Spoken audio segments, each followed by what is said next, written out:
The news line, अचूक वेधक. मला असं वाटतं की राम रक्षा आंदोलन करण्याऐवजी उद्धव ठाकरेंनी पार्टी रक्षा आंदोलन करणं आवश्यक आहे. पार्टीमधले MP आणि MLA त्यांच्यासोबत राहायला तयार नाही आहे.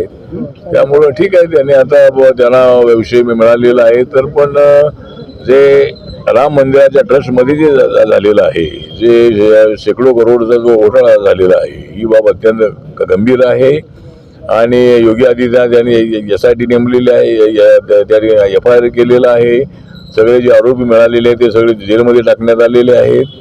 त्यामुळं या प्रकरणामध्ये कुणालाही अजिबात सूट मिळणार नाही आहे. त्यामुळं सगळी देशाची आबरू त्यामुळं गेलेली आहे.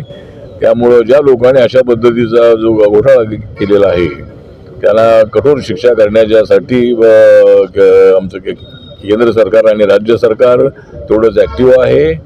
आणि आता उद्धव ठाकरे हे राम रक्षा करण्यासाठी तर चाललेले आहे. ज्यावेळेस जायला पाहिजे त्यावेळेस ते गेले नाही आहेत.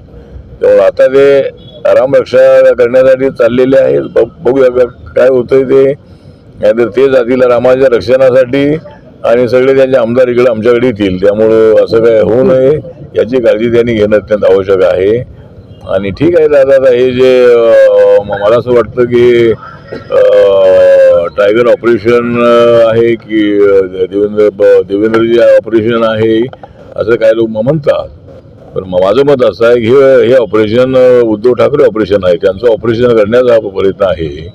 त्यामुळे ठीक आहे, आता एकतर उद्धवजींनी आपले आमदार खासदार सांभाळले पाहिजेत आणि आम्हाला कोणाला फोडण्याची आवश्यकता नाही. आमच्याकडे मेजॉरिटी राज्यामध्ये आहे की केंद्रामध्ये आहे, पण आमच्याकडे लोक येऊ लागलेले आहे. त्यामुळे आमच्याकडे येण्यासाठी दरवाजे खुले आहेत, पण एकदा आतमध्ये आले की दरवाजे बंद होतात. त्यामुळे नंतर त्यांना बाहेर जाण्याचा प्रयत्न करता येणार नाही. पण ठीक आहे, ते लोक आमच्याकडे जे येतात त्यांना न्याय देण्यासाठी आम्ही त्यांच्यासोबत आहोत. त्यांच्या मतदारसंघातल्या डेव्हलपमेंटसाठी ते आमच्याकडे येत आहेत आणि त्यामुळं जे येतील त्यांना घेण्याची भूमिका आमची आहे. द न्यूज लाईन, अचूक वेधक.